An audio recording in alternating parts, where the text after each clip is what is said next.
Yo, what's good? This is Corey, your friendly neighborhood massage technician, coming to you from my touch of liberation. And this is Spirit Talk Sundays, where I come on here and bless you with some things that come from my heart, with the hopes that it brings a light, blessing, and good feeling to your day, your week, your life, and you, right? So to start this off, I was at Heart and Soul Center of Light, taking in the vibes and getting my tank filled by Reverend Andrea Earl, who did a great job today. And today in this talk, and I must say this, in the beginning, it played a video by President Barack Obama, still my president. And it was an address to, I don't know if it was an address to the nation or what have you, but it was definitely a breaking news address that he made to us, right? And I'm not going to go into detail about what it was. I encourage you to go and check it out, please, because that talk was probably the realest I have ever seen him come out and say something in regards to an issue. Like he went hard in the paint on that one, and I and of course you know how eloquent President Barack Obama speaks. So to hear him speak with some fervor and passion towards a certain goal, whew, light a fire under you, for real. But if I can say that the message was to go out and vote. That was the cut clear message, is to go out and vote. This is a very important election. This is the election where we're deciding on the individuals who affect our city at large, our mayors, the sheriffs and things of that nature that have a direct effect on how we live within the city, within our communities, right? I mean, of course, the presidential election is over encompassing, but this election is right where we're at. So if you have that right, you're 18 years old, you don't have nothing against you, you can register, you're registered, you can do it. Please go out and exercise your vote. Please do that, because we have to change some of the way these individuals are in these offices and bring some people in there that really care about us and our well-being in our communities, and see to it that we have what we need to live comfortable lives, live comfortable and fruitful lives, right? All of us live comfortable and fruitful lives. So just wanted to throw that out there. So I'm going to draw one of the points that Reverend Argiette was making today, to see if I can kind of highlight it a little bit to bring it out to you guys.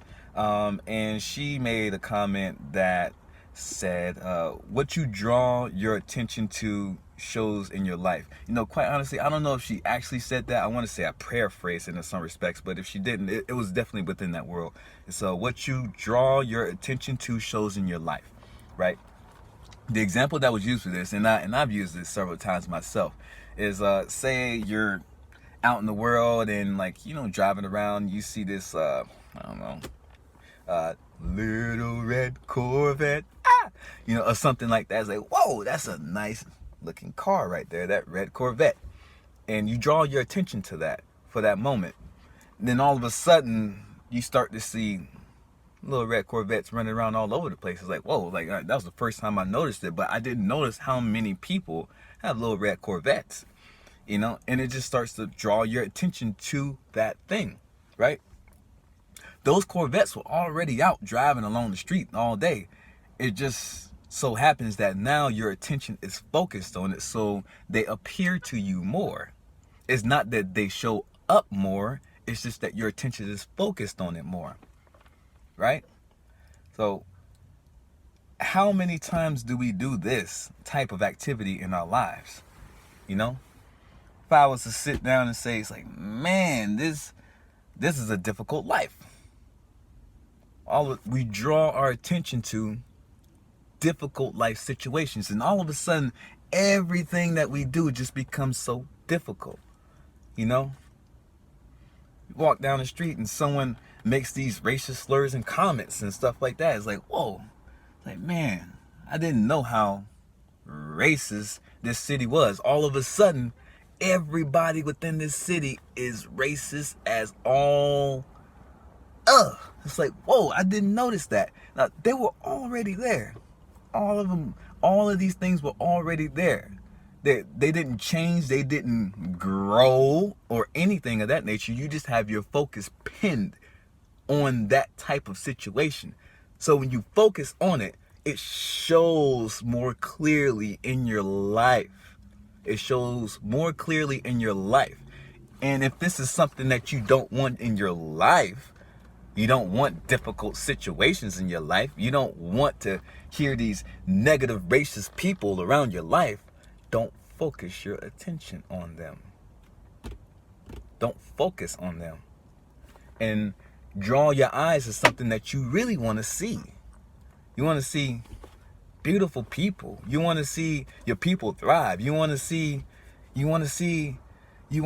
prosperity. It's like, man, I didn't notice how much prosperity was here. How many times you heard people say that? You know?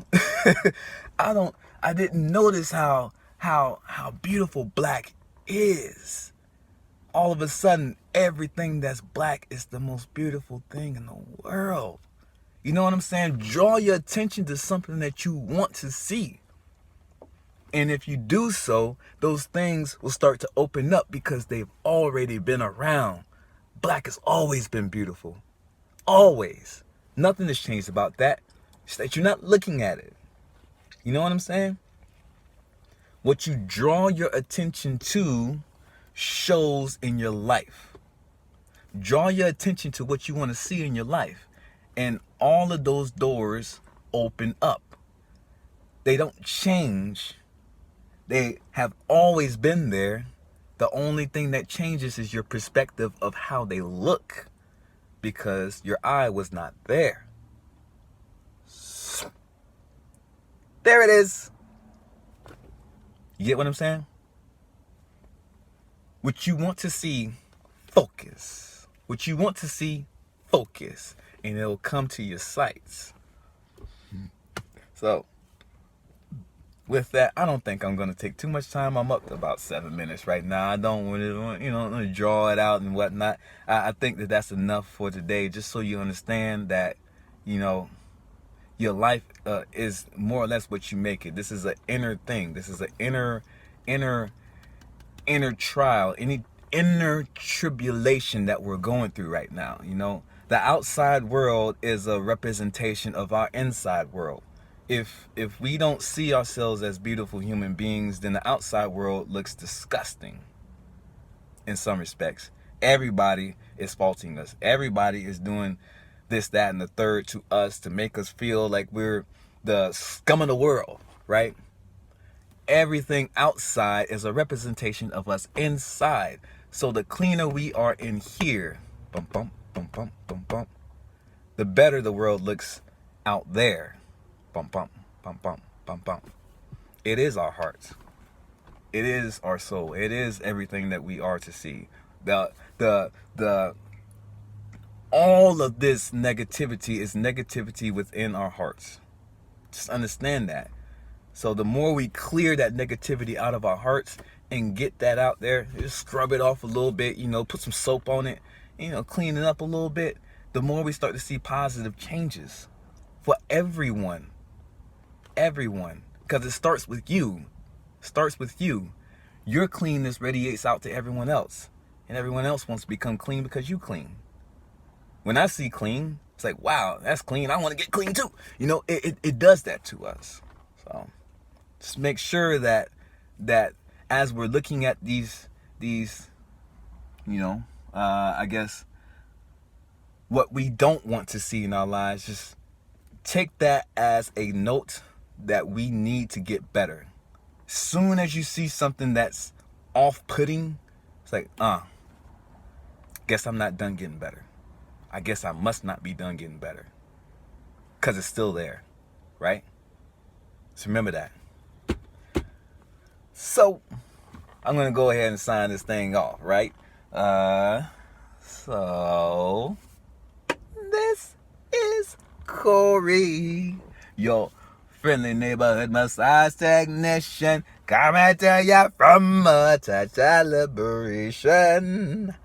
And family. Be well.